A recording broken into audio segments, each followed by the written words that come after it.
Hi folks, Greg Marchand here. Welcome to another episode of the Virtual Instructor-Led Training Program brought to you by the TechNet Academy. In this program, we're going to continue our discussion about the customer buying process. Focus specifically on step 3, determining the alternatives and the options. Now, remember our process here. The customer first recognizes need, then they gather information. Who can satisfy the need? I need an alignment. Who does alignments? Now, step 3, what we're going to talk about in this episode, is they then determine what the alternatives and options are. The analogy I use is the food analogy, right? I am hungry. Who has food? These 3 places have food. What's on their menu? We're going to talk about what's on the menu right now. Now, the customer has a need. They've come to you because they think they know you can help. But now they want to know what the options are. Look, sometimes they have options, sometimes they don't have options. Our job, though, is to make sure that we give them enough knowledge about what the options and alternatives for repair, for service, for purchase are. Look, this is what you've always done. This step is nothing new. It's what your primary function as a service advisor really is. Think about this. Greg, your car needs a catalytic converter. Yeah, I got one at home that does. Your car needs a catalytic converter. There are no options, dude. You need a catalytic converter. Well, now, wait a minute. Because what do options do, right? Options as a customer make us feel empowered. If we get to choose, we feel like we have some control, which is really, really important in our industry because customers don't feel control. They don't have the knowledge set that we have. They don't go to work in that automotive service environment every single day. It's a strange place for them. And they feel very out of control. They feel they feel nervous, they feel scared, they don't feel empowered. But if we can provide them options and they have some choice, even if there's no choice in parts, then they feel empowered. So options can take the form of payment plan, credit program, maybe some other form of payment plan. Maybe we can break the job into smaller pieces, performing some work now, some work later. I can choose what I want done now. I can choose what I want done later. Pricing options, we don't always have them, but sometimes we do. Or even value options. Look, you know what? We prefer to use this catalytic converter. It's $1,200. I can get you an $800 one. We haven't had real good luck with them. That light could come back on pretty darn quick. But, you know, if the $400 is you know, something to you and you don't care if that light comes back on a year from now, and you got to bring it back, then, you know, I'd be happy to get you that one. It doesn't have the same value, but, you know, the other one you can expect the OE experience with. You'll get another 5, 6, 7, 10 years out of it. But maybe I can provide them other options other than just a part. But if I can give them some sort of choice, some sort of option for repair or option for timing, then you know what? That's empowering. Oftentimes it's just educating. This step about determining alternatives and options, it's about getting educated as a consumer. You know, my refrigerator dies. I know I need a refrigerator. All right, and I know I need one pretty quick.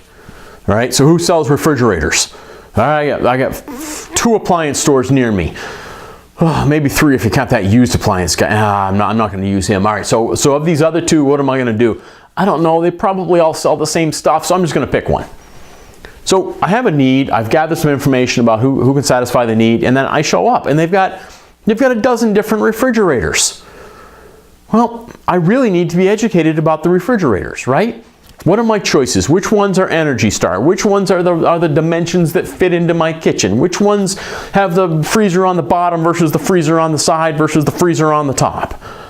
Right? So even if there aren't many options, I still have to know that there's no option, that this is what we need to do, and there's really no way around it. But let me show you why.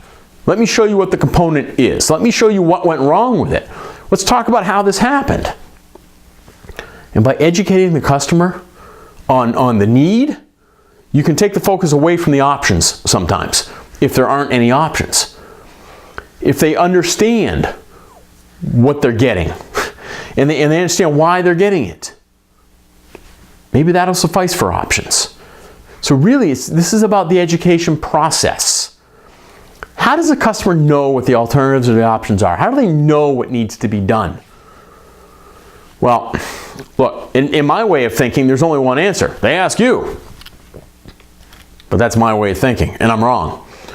Because we live in 2017 now. And the internet research is big, right? Something goes wrong, you want to know something, you have a question, what do? I Google it. Okay? Now, I mean, Google has become a verb.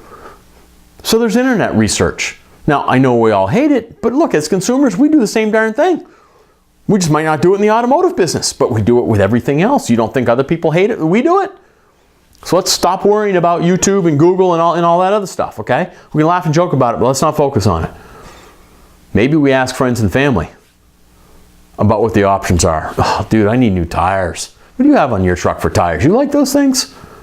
And so I start to learn about some options from friends and family. Maybe I know from previous experience, you know what, I got those tires last year, I like those tires. That's definitely what I want. Okay? So my previous experience gave me some knowledge about what my options are.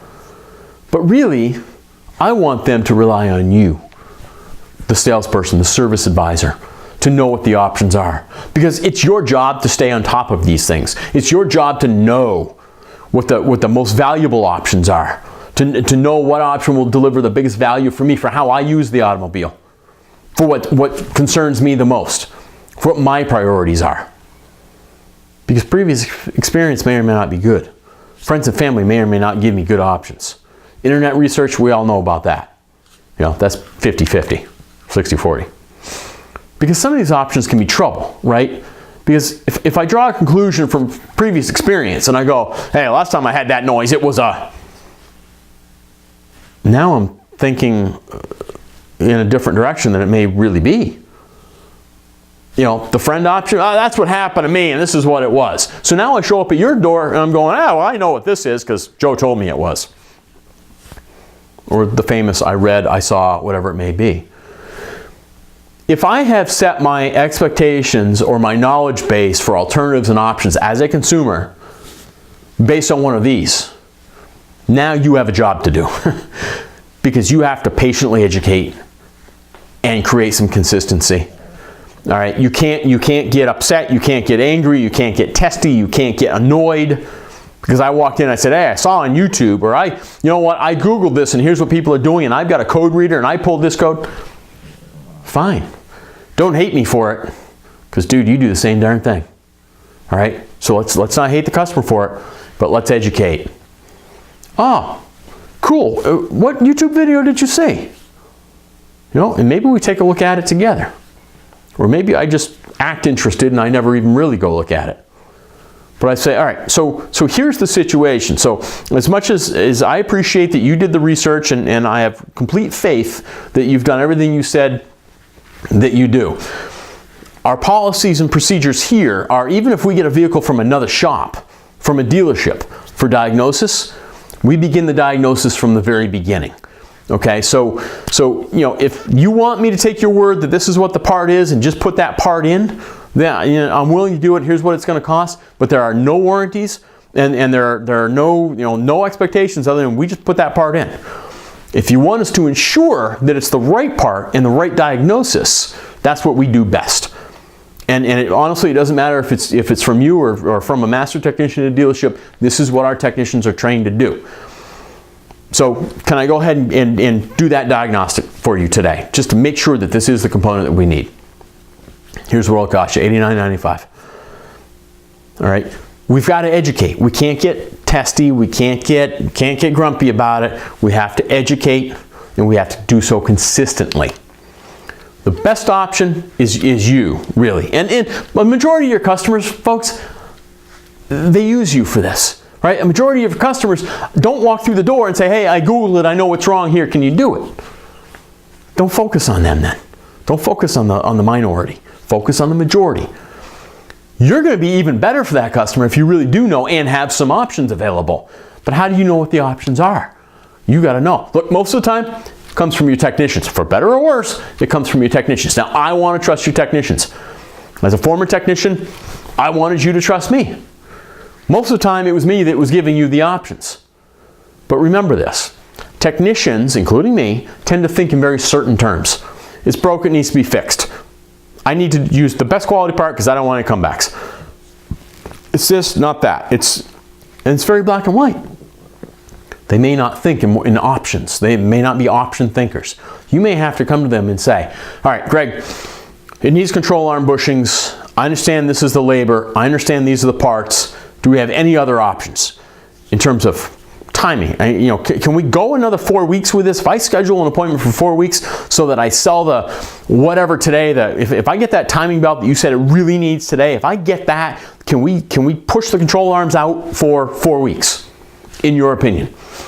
Ask them about alternatives. They're always going to look at you most of the time and go, yeah, it needs it all. Well, of course. But have the conversation with them that, look, in order for me to sell it, and I want to get it all, but I just may not be able to get it all today, can you help me prioritize this? And prioritizing is providing options for your customer and then educating them and explaining the options to them. All right? Have your technician explain the options to you, using the same tools that you'll use to explain to the customer. If that's virtual vehicle, then have them use virtual vehicle. Hey, can you show me on this? They'll think that's a cool tool. Heck, half of them don't even know it exists. They'll think it's a cool tool. Once they explain it using that, well, that's your own tool, right? And that's what you're going to use to explain to me. So have them explain it to you using the same tools you're going to sell to the customer with. Maybe it's a repair manual, maybe it's a printout from ALLDATA, whatever it may be, have the technician explain it to you, explain the options or the repair or the diagnosis to you using the same tools that you're going to use to explain to the customer. It's going to make you a much better salesperson. Show and tell works well, right? Show and tell works well because we don't have to talk a whole lot. I mean, we can point and go, hey, you know what? That's what it is. All right, fine. Virtual media works very well because there's things that we can't see. There's things that are hard to describe. There's things that need to be visualized. The customer's not there in the shop to walk them out to play show and tell with them. We can email them animations. We can email them pictures. We can email them diagrams. Virtual media such as virtual vehicle works extremely well if you use it. One of the tremendous tools for explaining alternatives and options right now and creating need, the first step in the customer buying process, is providing pictures of the customer's vehicle, of the components they need, or photos of the options. Video works well too. I had a conversation with a friend of mine just the other day who owns a repair shop, and he is head over heels about what he calls digital inspection sheets, or digital vehicle inspections, DVIs, or what I call EIS, electronic inspection sheets. Either way, it's the same thing. And he said, look, I tell my technicians, you take 10 pictures minimum every single inspection form.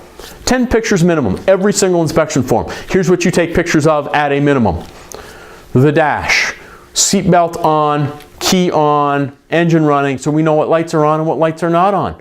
So when we come back and say, hey, was this check engine light on when you pulled it in? You go, I don't know. We know. We have a photo of it. No, it's not my word against your word. It's not the customer's word against your word. And we had this long conversation about, look, I take a picture of the rotors that are metal on metal. And I take a picture of a brand new brake pad. And I show them the difference. Because visual can work really, really well. We don't have to have the customer present anymore in order to play show and tell with them. We can do it via photos, via video, and we have records of it now too. It's part of the inspection sheet. It's fantastic. So use these tools if you have them. Here's the other thing that some of these tools, the internet especially, are really good for. It's what I call third-party affirmation. All right, the prime example I use, if you have kids, you have told your son, this is what you need to do, and they never do it. And then your brother or your sister comes walking in and go, hey, little Johnny, you know what you should do? And they use the same words, tell them the same thing you've been telling them for months, and they go, hey, Mom, Dad, this is the best idea I've ever heard. And you're going, what the? Well, it's a third party. It's not you and it's not them. They said, hey, this is a good idea. The same thing works in selling. Reading from, hearing from another party outside of this transaction between two people builds credibility. And they go, oh, you know what? They're saying the same thing you said. So if they show up and say, hey, I read about this on the internet, and you go, hey, you know what? That's exactly right. Oh, okay. I mean, that's why the internet is so popular. It's third-party affirmation. It's affirming what they already think. Or it's affirming what somebody else told them. It's what the encyclopedias used to do, right? Hey, I told you about King Arthur, blah, blah, blah, and then I go look it up. Hey, you know what? You were right. What, you don't believe me? People need third-party affirmation. Learn to use it. It helps open the customer's mind, shows them what needs to be done. Virtual vehicle is a great example of it. Repair manuals are examples of it. College textbooks, automotive textbooks are examples of it. Your own technicians are examples of third-party affirmation. Use them to help relay some of this information and do the education as part of the step 3 in the customer buying process, determining alternatives and options. Really, any source of information that's not you or them is third party. Never ever forget how many forms the options come in, right? Because you can offer different price points if they're available, and those are great options. But it can also be, look, you know what? This comes with a warranty, this one doesn't. Which one would you like? Well, duh. Use your road hazard program as an option. You know what? You buy this from us, it comes with a free road hazard program. It's not really free, it's just buried into the cost of everything else. But hey, whatever. I feel like I'm getting something free if I do business with you and not with them down the road. We have roadside assistance. Our repairs come with roadside assistance. Well, heck, that's not an option they offered me. So your options aren't necessarily options, do I want A, B, or C, but maybe it's the option of, I'm going to sell you A, but it's not what that guy down there has. We got more. And so in the customer's mind, it's an option, that shop or this shop. It's not just you, A, B, or C quality or good, better, best. All right? There are many ways of presenting options to customers. Customers love options. Figure out for yourself, for your organization, how many options can I offer a customer? How many ways can I frame those options? And know your stuff. Know your stuff. Knowledge creates confidence, right? And confidence comes across. If you don't know something, you kind of hesitate, people can tell. But if you're confident, and it comes from knowledge, people can tell that too, because confidence creates that assurance. You know what? This dude really knows what he's talking about. I mean, how many knuckleheads have you seen out there that didn't have a clue what they were talking about, but they thought they did, and they came across as really confident, and they still sold? Too many, right? Too many. If you learn your core products well, and you don't have to know everything. There's too many things to know, so don't try to know everything, but know your core products. Know what an alignment is. Know what tires you sell. Know how to have the conversation about synthetic and conventional motor oil. Understand your core products. Don't assume you just know, because stuff changes every single day. Ask questions of your parts professionals. Ask questions of your technicians. Do your own research. Watch the virtual vehicle animations. You wouldn't believe how much good information is in that program. It's fantastic. Don't assume you know. Make it fun to learn, but learn your core products, because your knowledge will exude confidence, and that confidence will create assurance in the customer. That assurance will create trust, and they'll go, yeah, I want it. Don't forget your TechNet resources. All right, you've got a ton of TechNet resources that you can use in explaining alternatives and options. There's the MAP program. There's virtual vehicle that I've mentioned a half a dozen times. All right, take some training classes, grow your knowledge. You've got the TechNet Academy. Watch these videos. They're short. You can see them on our SSA app now. So we make it really easy for you to view these things. Go to some technical classes. Yeah, most of it will be over your head, but you know what? You'll learn something. So attend a CTI class. Learn about the roadside assistance program. Learn about your nationwide warranty. Learn about the road hazard program. Get really knowledgeable with these programs so you can speak with confidence, you can answer questions, and that confidence is going to get you the sale while you're explaining the alternatives and options to the customer. Because the next step is going to be the purchase decision. And so all of this is leading up to, can I go ahead and get this done for you today? All right, it's a TechNet shop. Use your TechNet resources. Go to technetprofessional.com. Log in. If you don't know your login, contact your advanced rep. They can tell you what your login is. Worst case, contact me. I'll help you out with that. All right, but I want you to understand your TechNet resources. I want you to learn about them. If you ever have any questions about your TechNet resources, again, contact your advanced rep or call me. We'll talk about it. And if I don't have the answer, I know who to go to get the answer from. When you present all of this, have available a visual description. Have photos, have diagrams, have virtual media. Have a written description. Take that from Virtual Vehicle, take it from ALLDATA, Mitchell, whatever service information database you use. It can even be technician notes. All right, it could be the TSB you printed out. It all reinforces the information you're giving the customer so they understand, even if there's no option they got a bunch of knowledge about why there's no option, that this is what needs to be done. And of course, be able to verbally describe what's going on. Okay? Folks, you do this, you're going to grow your sales. All right? Till next time, keep up the great work and never stop learning.